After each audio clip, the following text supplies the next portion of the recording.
Welcome back to Statistics and Mathematics YouTube channel. Today we are going to start our studies on distributions of sampling mean. So for distribution of sampling mean, we are just saying that it's a distribution using what means computed from all possible random samples of a specific size taken from the population. So this one is just taking all the individual sample size that you are able to draw from the population. When we are able to calculate the mean for all these samples, it's just termed as sampling distribution of a sample mean. And we have what we call the standard sampling error. It's the difference between the sample measure and the corresponding population measure due to the fact that the sample is not a perfect representation of what the population. That's sampling error. We have properties that guides what distribution of what sampling mean. The first one is just saying that the mean of the population will always be equal to the mean of what the sample. This just term as the population mean is an unbiased estimator of what the sample mean, because they are always going to be equal. And the second one says that the standard deviation of the sample mean will be smaller than the standard deviation of what the population mean. Yes, because for a population, you are having a larger population and you just came and take some part of that population, right? So if you check the standard deviation for the population and compare it to the standard deviation of what the sample, you could see that always the population standard deviation is going to be it's going to be greater than the standard deviation of what the sample.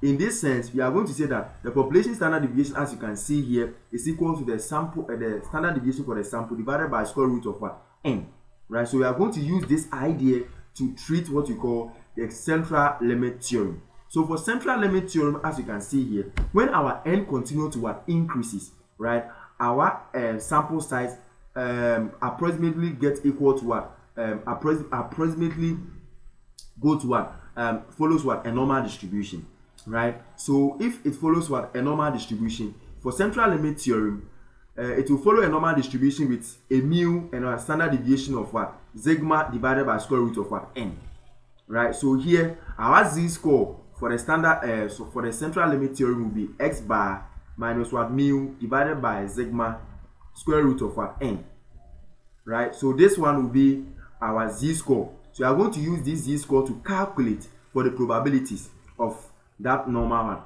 distributions, right? So in a question, you are going to get our x bar. Of it, this x bar is what the population mean from the question. We are going to get our sample mean from what sample mean from the question, and then our sigma and our n will be given to us, so that we will be able to approximate that interval to follow a normal distribution. So let's get ourselves into some questions. So the first question is just saying that A.C. Nelson reported that reported that children between age of 20 and age of 5 and age of please let me start again. I'm sorry.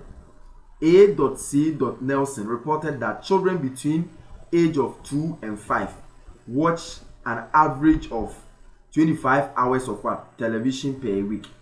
Assume the variable is normally distributed and the standard deviation is 3 hours. If 20 children between the age of 2 and 5 are randomly selected, find the probability that the mean of the number of hours they watch television will be greater than 26.3 hours, right? So here we have been given our mean inside the question, right? Those who falls within this age to be what 25 hours, right? And then we have been given our standard deviation to be what 3 hours.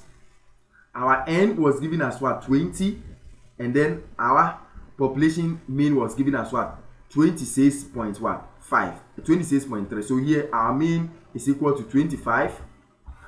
Our x bar, this is the population mean, is given as 26.3. Our n is given as 30, and then our sigma is given as what 3. So when we come here, we are just going to solve for our z, right? So we know that our z for the central limit theorem is equal to x bar minus what mu divided by our sigma square root of n, and we know that our sigma is what 26.3 minus our mean, which is what, 25, divided by our standard deviation, which is 3 divided by square root of what, 20. So when you point this thing inside the calculator, you're going to get 1.96. Mind you, you have been asked to calculate for the probabilities. 1.96 is not a probability, but rather a z-score, right? So when you go to the normal distribution table, let's go to visit the normal distribution table. You just go to the positive normal distribution table and go to 1.9, right? So here will be 1.9, right? Let's check the score against 1.94. So you just come to 1.9 at the row side, and then just check 1.4 at the column side, and then trace back. So 1.9 and 1.4 are getting 0.973, right? So 0.973 as our answer, right? But from the question, you see that the question said that we should find, please, I'm coming. The question said that we should find the probability that the mean of the number of hours they watch television will be greater than 26 hours. So here our probability will be like this. So I'm just going to subtract what we got from 1 to get 0.0262 to be what our probability, right? So our second question is just saying that the average age of a vehicle registered in the United States is 8 years or 9 months, 96 months. Assume the standard deviation is 16 months.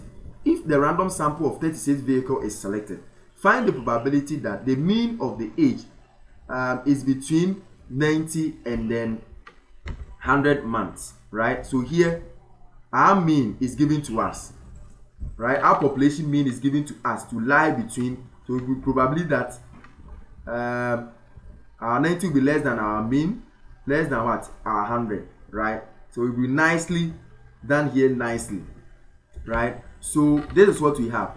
So at the end of the day, we have our sample mean to be what, either 80 years or 96 months, right? So you convert the 8 years, so you just multiply the 8 times 12, right? You still get 96 months, right? So you are going to take that one to be 96 months, since the standard deviation was left in months, and then our population mean too was given also in months. We cannot use the years. If in case this was lived in years, then we are supposed to use the 8 months, the 8 years. But here it was lived in months, so our meal must also be in what, months, right? So here our meal will be what, 96 months. Our sigma will be what, 16 as given here, and then our n will be what, our n will be what, 36, right? And then you see our x bar population mean was just lying between 90 and then 100, right? So at the end of the day, this one can be solved easily, right? This one can be solved easily, right? So we are just going to use the formula for this one to solve for what, the 90. We are going to solve when our x bar is 90. We are going to solve when our x bar is 100, and after that we are just going to subtract from what, each other, right? So here we are going to get probability that our 90 minus what, our mean, which is 96 divided by our sigma, which is 16, divided by square root of n, which is 36, less than x bar less than 100 minus 96 divided by 16 square root of what, n, right? So when you do the addition, necessary addition and division, you are surely going to get something like this. You are going to get probably that we are having negative 2.25 less than our z, less than our 1.50, right? So here we are just calculating for our z score. So once you have been able to get our z score for this, z score for this one, our x bar here will change to z, right? Since we are using the z score to standardize our x to get what, our probabilities, right? So here we are just going to the z table, right? And then we are just going to calculate for, we are going to the negative z table for this one, we are going to the positive z table for this one. So when you go there, you just calculate negative 2.25, right? So the first row will be for negative 2.2 for the row, and then 0.05 will be for the column, and this one will be 1.5 for the row, and then 0.0 at the column. So when you calculate that, we are going to get the probability for 1.50 to be 0.9332, right? And then just get the probability for negative 2.5 to be 0.0122, right? So once you subtract this one from, we are going to get 0.9210 to be our probabilities, right? So the probability that the mean of their ages is between 90 and then 100 minutes, 100 months will be 0.921, right? So this is the solution to the question above. So I'll give you this question 3 as a trial question. So please kindly solve and then share your answer at the comment section below, right? Kindly solve and share your answer at the comment section below. So it says the average number of pounds of meat that a person consumes per year is 218.4 pounds, right? Assume that the standard deviation is 25 pounds and the distribution is approximately normal. Find the probability that a person selected at random consumes less than 24 pounds per year. If the sample of 40 individuals is selected, find the probability that the mean of the sample will be less than 224 pounds per year. So kindly solve this question and then share at the comment section below. Thank you for watching. Kindly subscribe, like and share so that this video will go viral for your friends to also watch them. Thank you. Bye. Have a great day.